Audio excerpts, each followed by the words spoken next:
hacking into homebrew. And I don't mean homebrew as in building things or the Wii or Xbox. I'm talking about actually making alcohol. So how do you hack beer? Well, there's actually a lot of different ways that you can. So, Ben, come on, man. There we go. There's our intro screen. So you've got the delivery system that you can hack, and that's actually kind of the easiest way to get started into hacking your homebrew. We have things called Kegerators, which is basically a freezer that you convert into a Kegerator. You can take a refrigerator, which would be a traditional stand-up, or it could be a dorm fridge, like I have in my hotel room tonight. And you can make that a Kegerator. And you can also do portable setups, and so we've got a few pictures about those as well. So working backwards, the delivery, the next step would be the fermentation system. And so there's a few ways that you can kind of control your fermentation. And Zymo knows a hell of a lot more about the different reasons why you would want to control your fermentation process, so I'll let him expound on that quite a bit.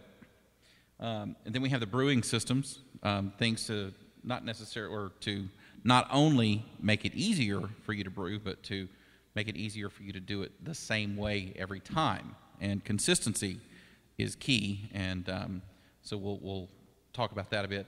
And then you can also hack the brewing recipes. And, you know, you could say that's just cooking, but, I mean, it is still taking what one person intended and changing it around and making it more to your liking, or to however you're, whatever's suited for you. So I went and got a few pictures off of the web of different hacked delivery system examples. You can see on the left-hand side over here, this is basically just an old chest freezer. If you scour not eBay, but Craigslist, if you keep looking at Craigslist for probably 30 to 45 days, you will find an old chest freezer for somewhere in the neighborhood of $50 to $75. You can possibly even find it for less than that. Take a chest freezer, stick a little bit of wood around it, you can have something that looks like this. This is actually the same build. That's what it started at, and that's what it ended up as. Perspectives look a little off because the angles, and I had to stretch, but that is a Kegerator.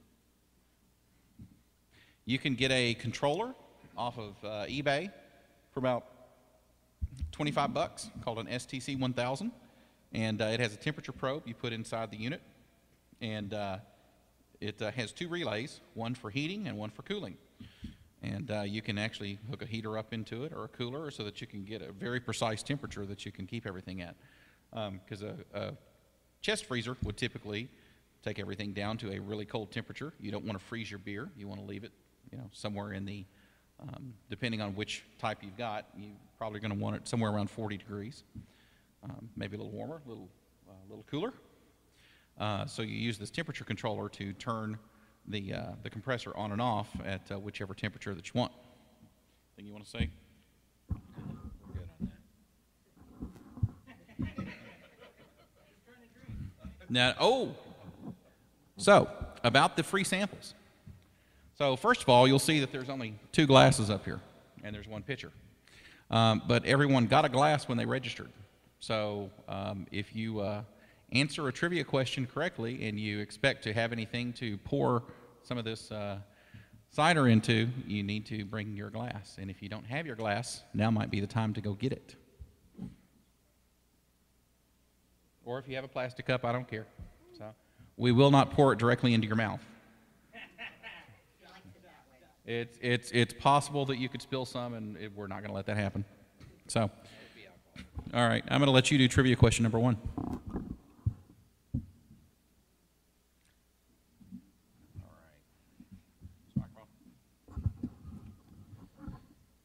Between ales and lagers, which one has the lower fermentation temperature? Was that you? Okay. So the answer is lagers.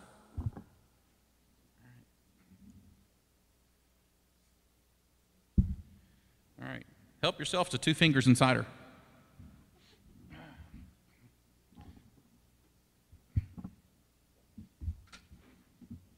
So here we have some more elaborate setups of the keezers for your delivery systems. Some people will go through and put in lighting systems, but underneath it all, you pretty much have just a basic $50 Craigslist chest freezer. Those are the same guys that have the lights on their motorcycles, aren't they? They're probably the same guys who put lights on their motorcycles, yeah.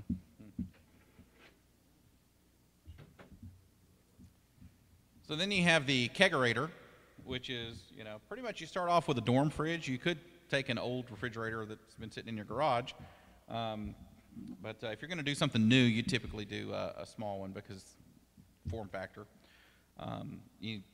One of the things you want to look for is make sure it does not have a freezer section, because if it does have a freezer section, typically it's going to cut down on the height and you can't get your keg inside of it. So check those inside dimensions. The types of kegs that we use for homebrew, they are not the same kinds of kegs that you would get if you went down to the local party store and said, hey, I want a keg of Newcastle or Bud or anything like that. Homebrew uses old decommissioned Pepsi and Coke kegs. So they're 5 gallons.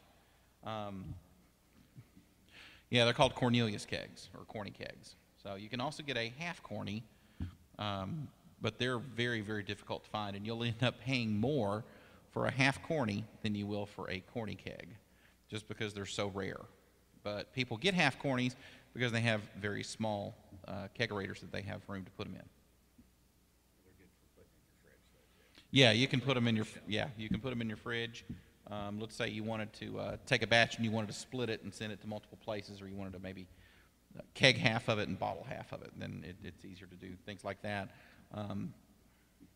Or if, we'll look at some of the portable Kegerator systems, and let's say you didn't really have a full-time Kegerator, but you wanted to have your party batch ready to take for tailgating or anything like that, then you may want to use half cornies.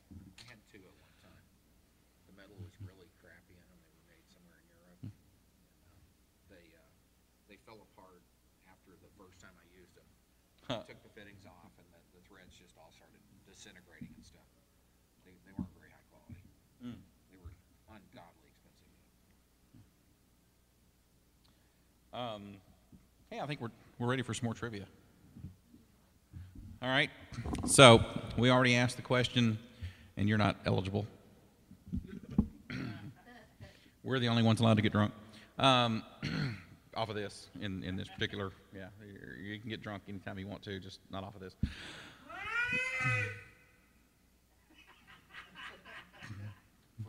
Security?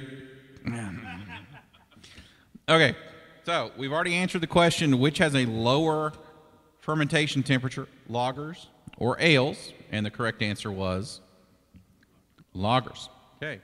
There's another key difference between lagers and ales, and that would be in where the yeast does its work. So who knows the difference between lager yeast and ale yeast in terms of how it eats the sugar and belches out carbon dioxide? Absolutely correct. Ale yeast does all of its work on top, and lager yeast does all of its work at the bottom. Okay. I know absolutely nothing about the process, so how do you set up the environment that would decide that it's going to process either on the top or bottom? By the yeast you put in. Yeah, the yeast itself is what makes the difference. So basically, you open up a packet of yeast. You can either get dry yeast, which some people will just sprinkle it in.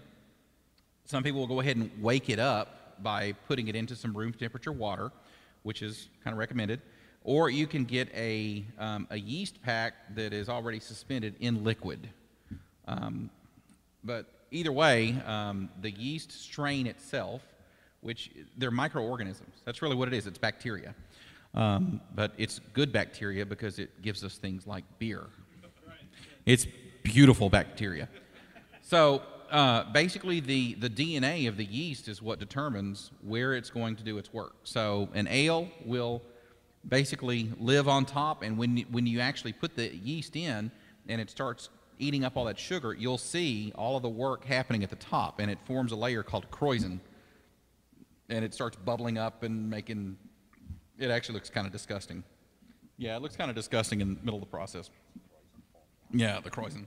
But if you do a lager, it, number one, has to be at a much lower temperature, and number two, it does all of its work at the very bottom.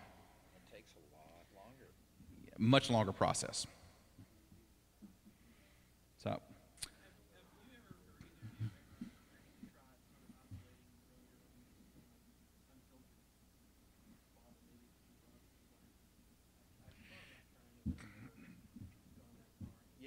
Results can vary. Results can vary quite a bit on that, and a lot of the more specialized yeast, that's a sort of a trade secret, and they'll do a lot of tricks. They'll pasteurize it after they've used that yeast to get a specific characteristic into a beer. Then they'll use another yeast to bottle, if it's bottle fermented or something like that. And you know, it is possible, and there's some really interesting things you can do with that, but you kind of have to know what beers you can get away with that with and what you can't, because you know, among commercial ones, that can be a very highly guarded proprietary secret. But yes, it's totally doable, and you can do some really amazing things, particularly with Belgian strong ales.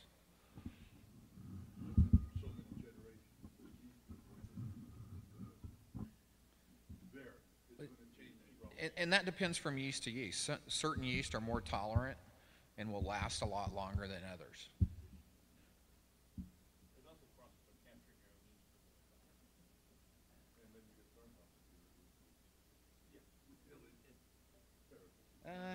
It depends. I mean, anything in beer that is a defect is also not a defect in the right beer.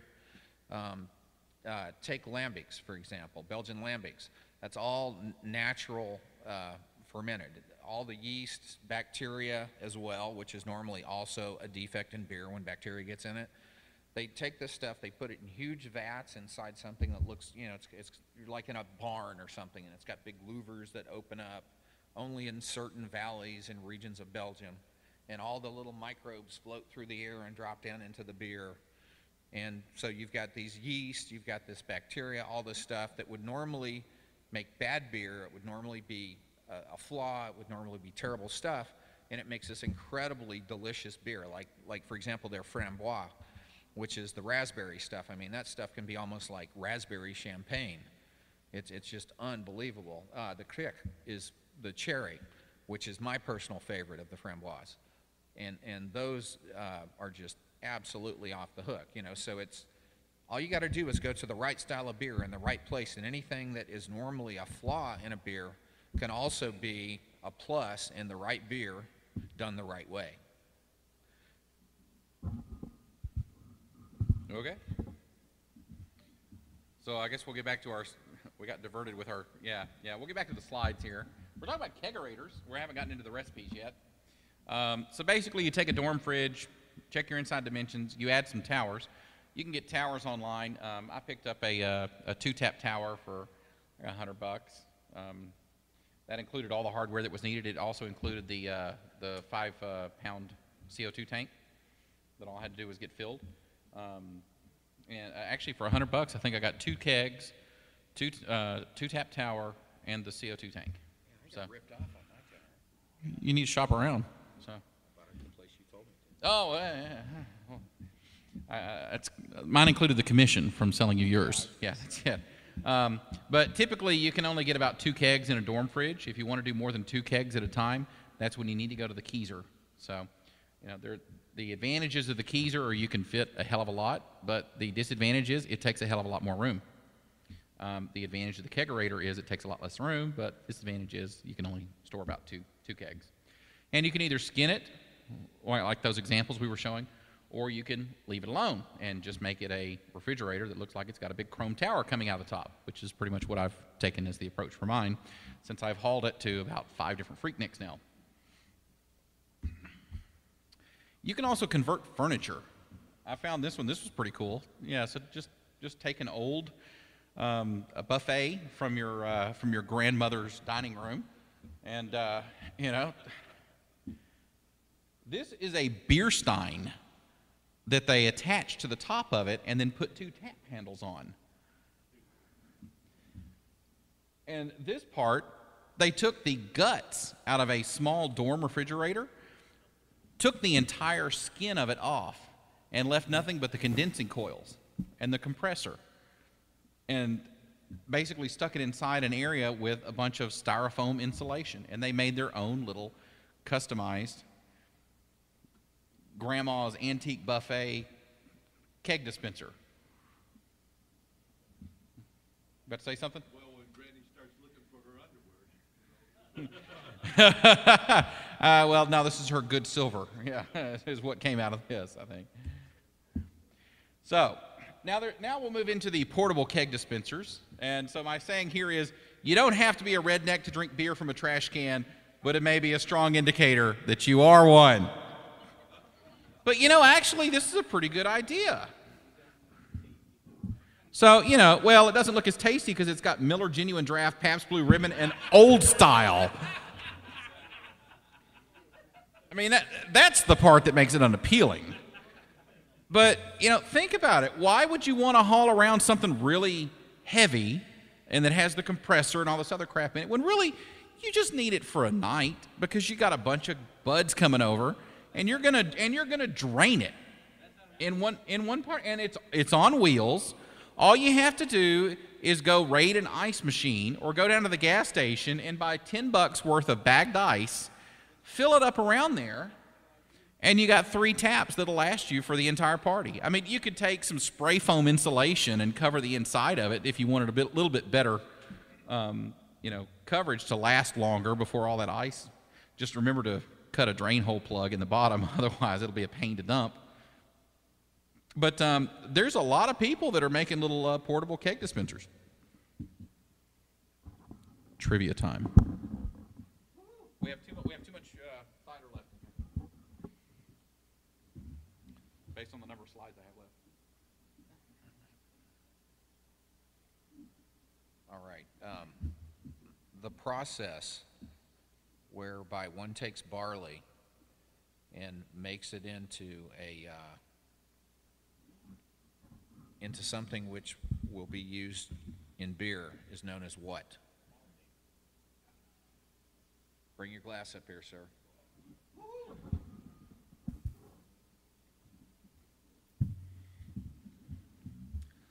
For a bonus pour, Yeah. Tell us how this process works. and can you get malted milk balls out of it? Because I love those things, man. Yeah. Oh, wait, that's mine. Oh, whoops. Oops, yeah, Enzymes inside the seed break down the starches inside the seed. But how do we start that process?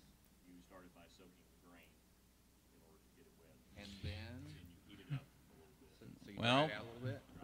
First it starts out dry. All right, that's a bonus pour. yeah. We'll give it to you, but you also need to crack the grains first. Otherwise, the shell's a little too hard to get the enzymes going in there. And get the water in there to make it happen. Starting Yeah. the fermentation process, which creates all the enzymes. Yep. Thank you. So here's another portable kegerator. I thought this was a little bit more elegant solution. Here's one that's, again, on wheels, but it has the telescoping handle in the back. But, you know, it doesn't have to be complicated, and you don't have to keep the whole keg cold, just the beer lines.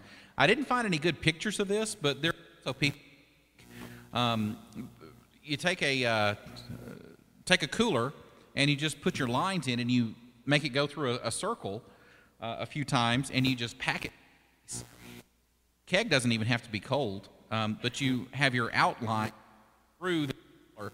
Now, you got some issues with what happens when you take gas, like CO2, that's inside of your beer, and you rapidly cool it. Then, you know, it's going to get smaller, and then when you get it warmer, it's going to expand again, so it could create some foam like crazy. But Yeah, there's some good versions. There's some really good versions of this where they have a piece that actually sits in here. It looks like the kegs are kind of sitting in it, Is Yeah, that correct? halfway. Yeah, they're halfway in it. There's some really good versions of this where you have something that's sort of like an aluminum radiator, and the kegs sit completely outside of it, and the beer comes in through that, runs through it in the right way. We probably want to start high and then go low with it. Comes back out and it's nice and cold. Those are called a manifold, by the way. All right, so now we start looking at fermentation control.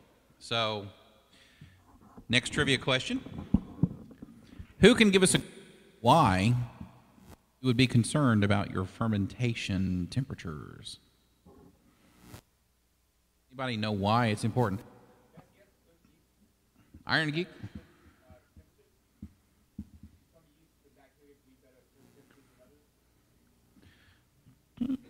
That's close enough. Bring the glass up.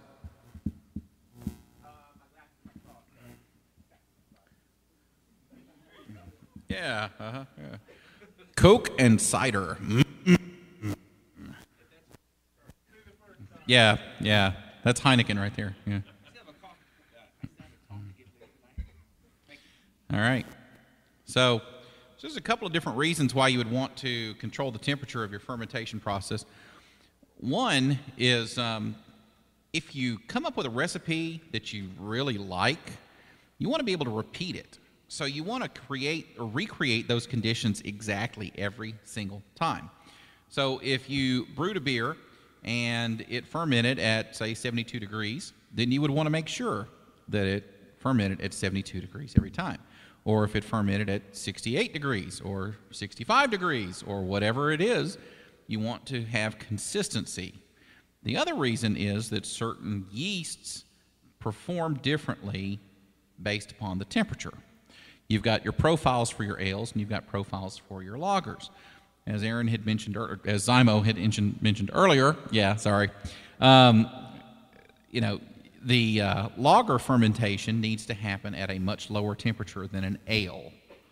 Anything else you want to add to that?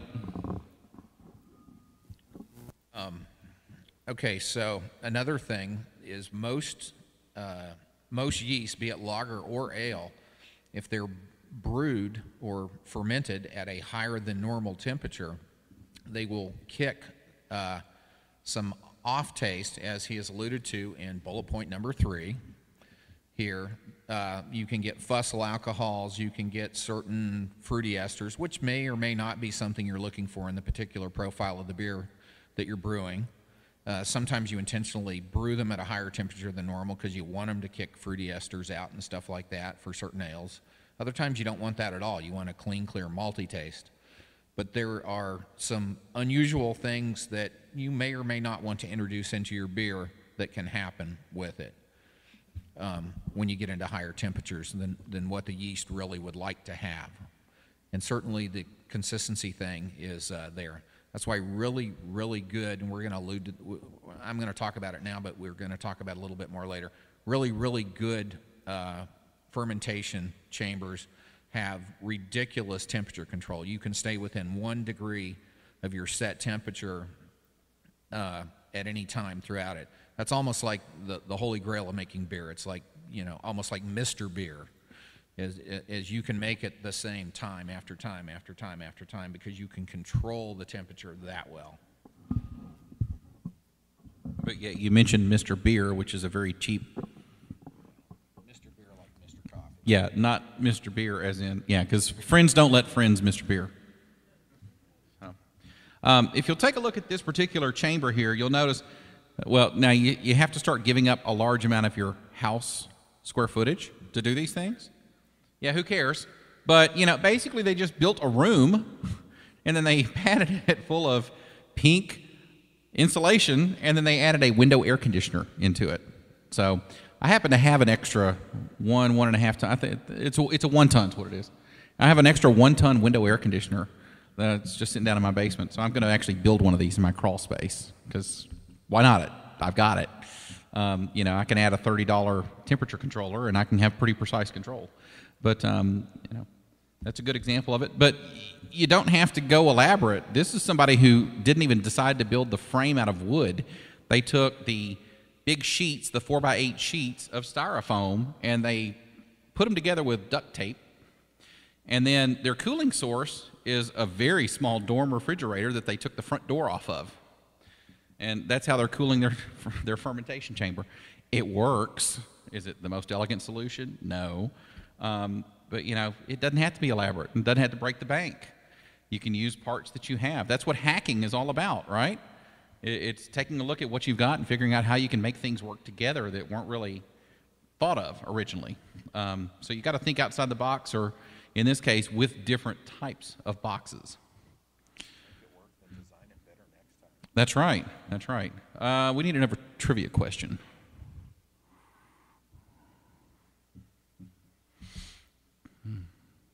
All right, so any of our former winners, if you can come up with a trivia question, you get a second sample.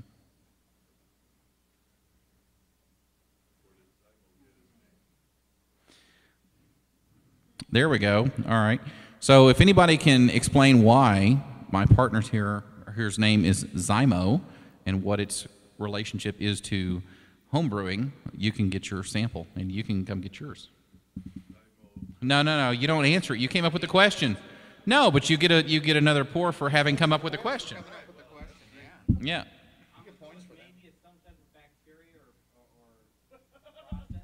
I don't know. It just sounds kind of funky. No, he just wants a drink. I told you to start over. You look desperate. Come on up. Come on. Bring a. All right. Yeah. Desperation for. Okay. All right. Just a small amount. Someone just Googled. Yeah. Yeah.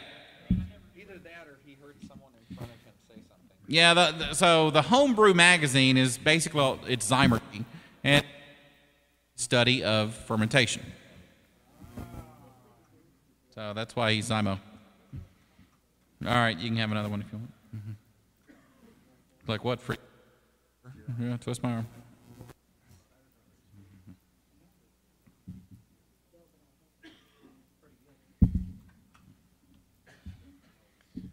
All right, so the other area where you can start to hack the beer is in your brewing rig.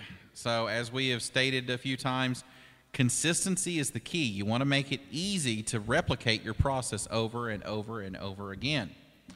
So you've got several different stages to the brewing process, and you've got different ways of doing your brewing. So the one that takes the longest and is the most complicated is all grain, and it certainly takes more equipment. Then you have the extract kit, which takes some of the time out of it. You still have to boil it, but you don't have to necessarily do the mashing and the and extracting all of the goodness out of the grains directly. You just buy a can of the malt that's already been created, pour it in, and then you steep your other grains. And then you've got concentrates like Mr. Beer, which is literally just add water type of experience. And as we said, friends don't friends, Mr. Beer. Now the other thing is water. It's how I started too. But after one batch, I gave away my Mr. Beer.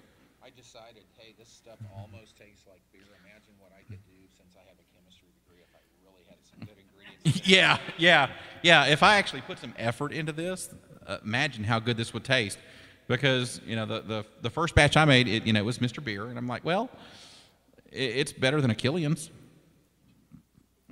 But a lot of things are better than Killian's. So yeah. So the other thing is water is heavy. So if you can capitalize on that and make a rigging system that lets your process flow from top to bottom, you can let gravity do a lot of the work for you. So those are the most popular rigs. You've also got some that have pumps in them, but that's when you're really starting to get into the high dollar. And let me tell you, if you're getting into home brewing because you're thinking you want to save money, yeah, that's like buying a boat because you think it will cut down on your commute costs. It won't happen. It only saves money if you have unlimited amounts of time. Yeah, well, it would save money if you were capable of drinking more alcohol than your body would be able to process before you were 170, 180 years old. So here we've got some brewing rigs, and I actually put the caption for this on the next slide, but so they are. So take a look at the picture, study the picture, and then read safety. Yeah. Let's take some 72,000 BTU propane burners and put them on wooden pallets. Yeah! Inside of your garage. No carbon monoxide issue there. Exactly. Why am I so sleepy? Uh-huh. Is it the beer or the carbon monoxide? A little bit of both. All right, so this is, well, it's certainly a creative home rig, that somebody has come up with. I think I would at least coat it with something instead of just exposed wood, I'd get some of that deck solution that, is like rhino lining. Have you seen that at Home Depot? It goes on like paint, but it basically gives you a rhino liner on your deck. I think I would at least do that to the pallet before I lit a fire on it. So this one you may not be able to see, but it was really good for the safety last caption. So we've got, what's our lautering temperature? It depends upon what you're trying to do. You're Greater than 100 degrees Fahrenheit? absolutely. Generally about 165. So we have 165 degrees, and that's probably about what, 4 gallons, 5 gallons worth? Okay. Sitting on top Hot liquor tank. of a little wooden stand that is held on with little orange Home Depot clamps, which you may not see, that is sitting on top of a couple of sawhorses. So we're going to go from 165 degrees downwards, and it's all held together with a couple of wood clamps. Hence the caption. Oh, that's it. Okay. Invisible fire retardant paint. But at least they moved it outside of the house. At least it's outside. There's a car here, so they're in the driveway. Yeah. So easier access for the paramedics when they come in. Alcohol that's making us sleepy and not the carbon monoxide. Exactly. Speaking of which, I think we need to give away some more. No more freebies for him? We didn't really think this through. We didn't come up with trivia questions. We figured we'd do it on the fly. So,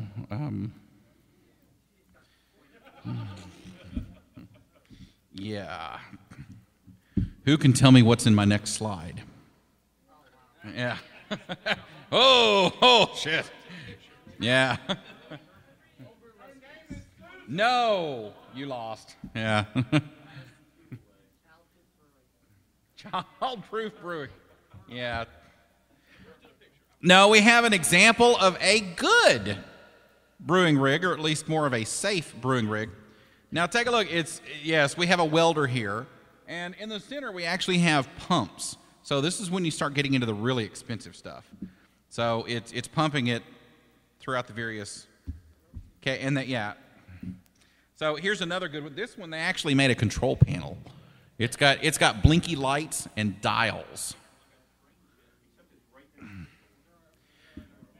Well, but they also have an exhaust fan. They have an exhaust fan. I mean, they're smart. That's right. Okay, so that was the slides. What else did we want to?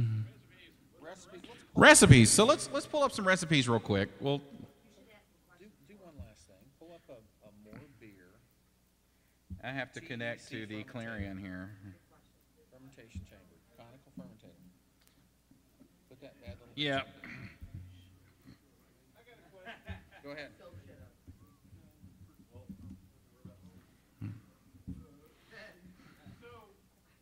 I noticed there's like this big deal going on about high gravity beers, which I don't really care about, but I was kind of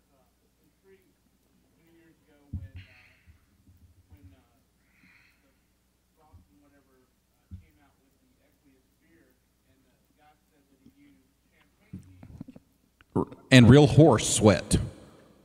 That's why it's called equus. Right? Okay.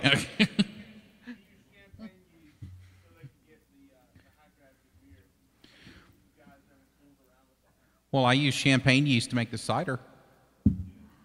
I mean, absolutely. There are other yeah. yeasts though, that are not champagne yeast that are equally high gravity or alcohol tolerant. Belgian yeast are probably the most common for that.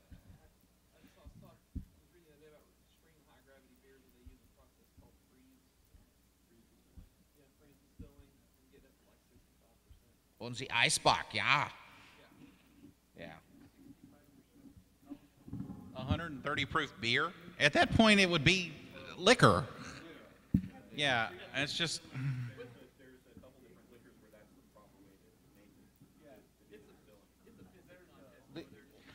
Yeah, it's just because something has more alcohol, it doesn't mean it's going to taste better. And a lot of times, your better beers are going to have the lower alcohols. Or just because something has the most hops doesn't make it better. Oh, Lord, yes. If it only has one dimension and that dimension's hops, I'd give it 4 thumbs down if I had 2 more hands. Yeah, so here's the next trivia question. Who knows what the role of hops are in the brewing process?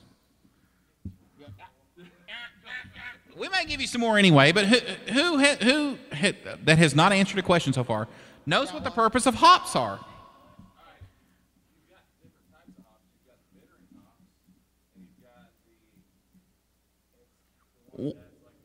Not even getting into that level of detail. Just what's the purpose of it? He kind of did, yeah. Yeah, okay. All right, come on up. So basically, the brewing process is you're going to make a big steaming pot of sugary goo, and it's going to be super, super, super sweet. And you know how Sweet and Low or any other of those artificial sweeteners, if you put too much in it, it just turns the flavor to just crazy? Hops are basically the counter to all of that sweetness. Hops are bitter, so the more hops you add, the more bitterness you're adding into your beer. And if you don't offset it with more of the sweetness, then you're going to go way over into one particular flavor profile. They are a preservative, yes. That's why IPAs have a really high hop or IBU, HBA, whatever your scale is. They've got a really high hop value to them. They're really bitter. It preserves things. When they used to ship these, they had to send beer to their troops over in India. The Brits did. And so what they did was they were like, hey, what can we do to preserve our beer to get it to our boys over there? Hey, if we just load this stuff full of hops, you know, it for some reason it seems to last and it's preserved and it doesn't go bad. That's what we'll do. Hence IPA or India Pale Ale. All right, so we were talking about how if you thought that brewing your own beer would be a good way to cut back in price. So, you know, here's what a 7.5-gallon conical fermenter, heated and cooled, so this is one that'll control your temperature pretty much exactly. Give a zoom on this one. Let's see if I gotta just click on it. Oh, yeah. If you're balling. So, Oh, yeah. keep both of your hands above the table.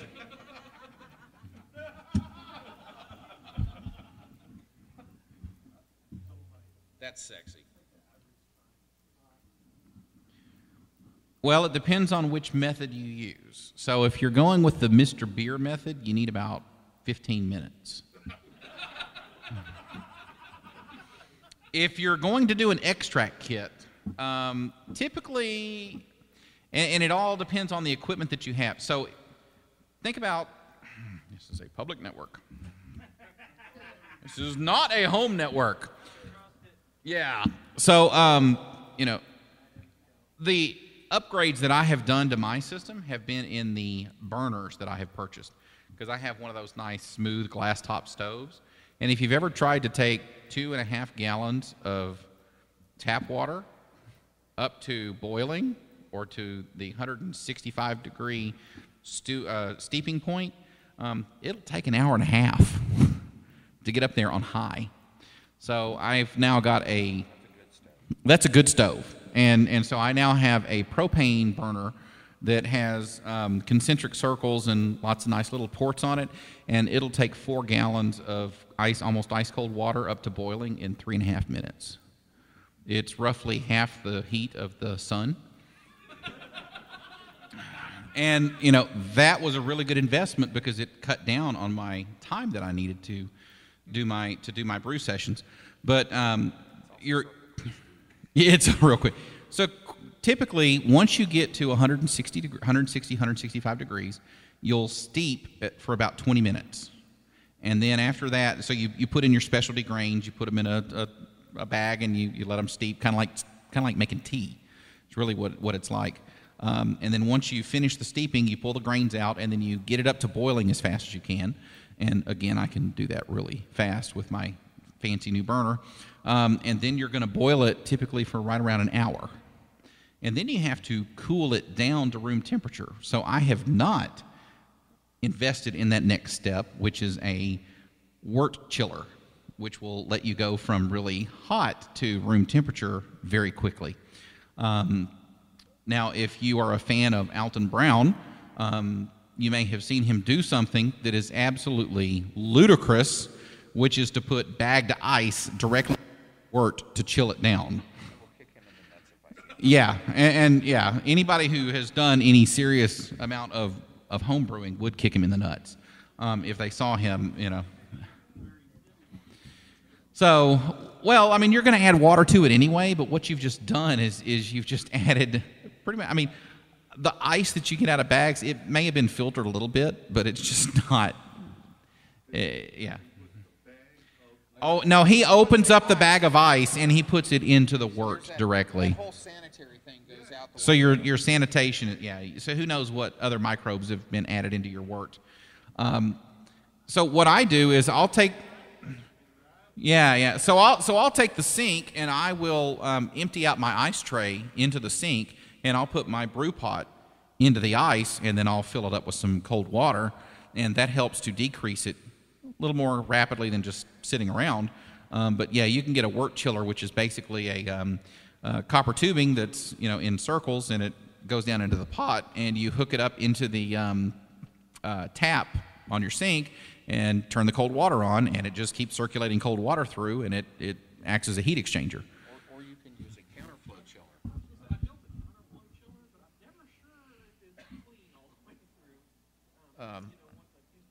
I suggest running a 2 or 3 gallons of boiling water through it after you've used it.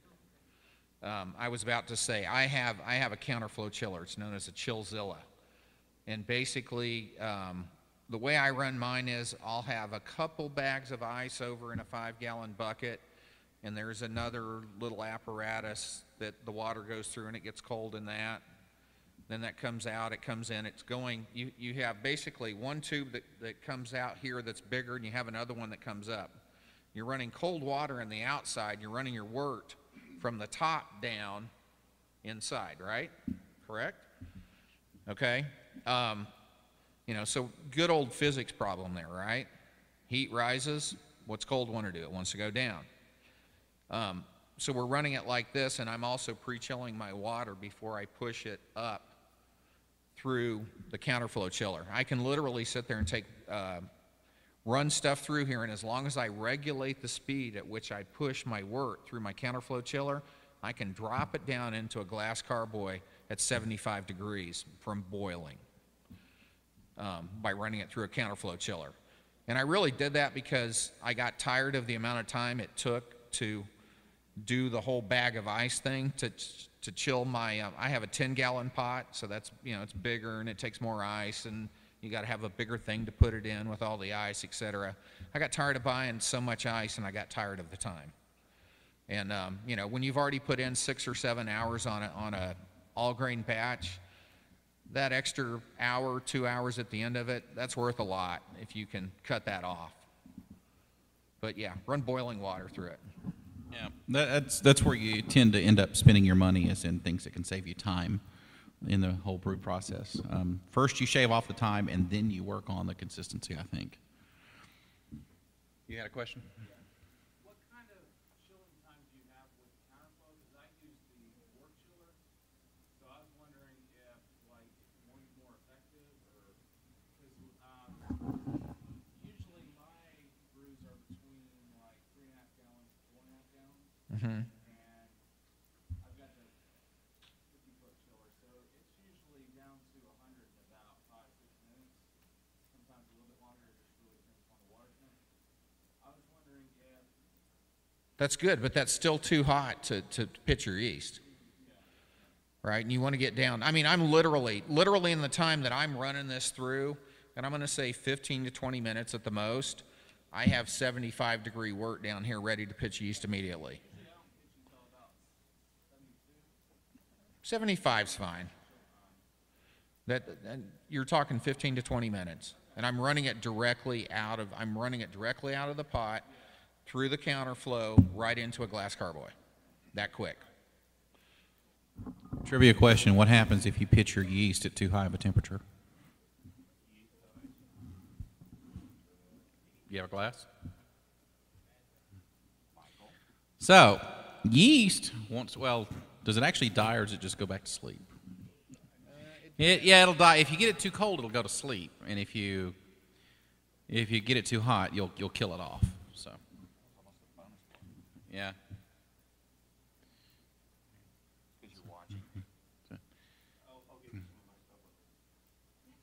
This is made out of PGA. Yeah. Uh-huh. All right, any other questions? Want to talk about geekiness factor on this for a minute? The geekiness factor, yeah, you got your fans built into it. You got the... What that is. See the fan here, folks? Who's familiar with the Peltier effect or thermoelectric cooling, TEC? We've got a hand in the back. So what is that? That's sort of like an air conditioning plant on a chip almost, right? We run a current one way, we pull some heat off, or do something like that. We can really cool the hell out of something. So what we've got here, we've got this hooked up to a microcontroller over here on the left, and this is how we control our temperature within 1 degree of temperature set, using Peltier effect. You've got TEC devices around this, depending upon the size and the efficiency of it and how they've set up the heat sinks and various things on the outside of this conical fermenter. You can do just crazy, crazy stuff with temperature control. And that is literally the biggest single biggest thing that I can think of to make repeatable beer time after time after time after time that tastes the same way, that has the same profile, that does all these things. When this is done in a commercial brewery, what they have is they literally have glycol jackets around the fermenters that control this, do temperature control around it. That's uber expensive, and of course we can't do that. But this is sort of like, I wouldn't even say Cadillac. I would say this is more European. I was going to say I'm going to go German here maybe, or if the Belgians had a car that matched that, I would go with them since they're sort of the Disney World of beer. But my grandmother and my great-grandmother are both from Belgium, from the Flanders region. And I remember when I was 5 years old, my great-grandmother pulled me over to the side one day when she was making beer at her house. I have no idea how she got ingredients for this back then because, you know, until the last, 10, 15 years ago, a lot of places in the U.S., it was really hard to get ingredients to homebrew with. It wasn't legal. She somehow had stuff to do it, and I went out one day, and she had this gigantic pot going, and I said, "Granny, what are you doing?" She's like, "Erin, I am making beer, the bread of life. Erin, come close. I want to tell you something very important." And I was like, "What, Grandma? What is it? What is it?" She says, "Erin, in Germany, beer is a way of life. But in Belgium, beer is the way of life. Never forget this. Don't tell Fred Schneerman from Bosco's." Well, the former brewmaster at Bosco's that. He's German. He hates to hear that. All right, so I just thought of another trivia question here, and then it completely escaped my mind. What's your name, Scott? begins with an S, ends with a T. Let's see. Yep. T went off into the whole Belgian bit. You're welcome to think of something. We got a little bit left here. Because we're going back to the keg after this, so, you know, we can give this to whoever.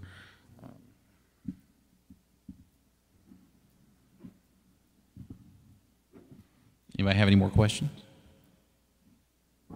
Would anyone like to contribute money to help me buy one of these? Yeah, we'll take donations on this, that's for sure. Yeah, Kickstarter, yeah. I'll let you have a sample of my beer. Yep. Mm-hmm.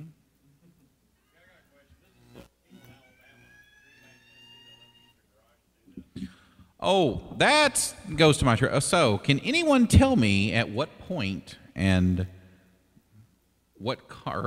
who made homebrewing legal in the United States, for the most part? Still illegal in some states, but who, for the most part, made it legal? Hey, that's for our trivia winner. Greedy bastard. I made some questions up, remember? He made questions. He got to drink. Who made it legal? We're talking about,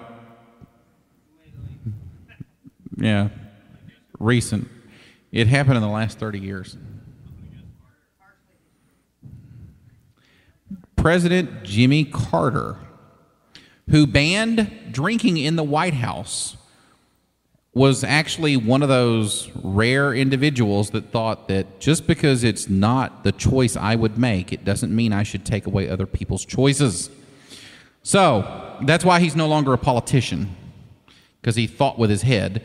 But yeah, he signed a law that made it legal for people to brew up to, anybody know the answer? How many gallons? 5. No, it is not 5 gallons.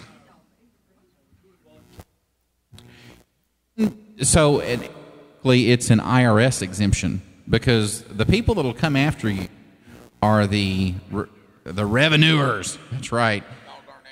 You can make up to 50 gallons of homebrew per adult in the household, up to a maximum of 2 adults. So each household can do 100 gallons per year.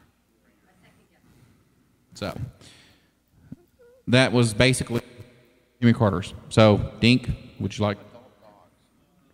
Drink, Dink. Yeah. Yes.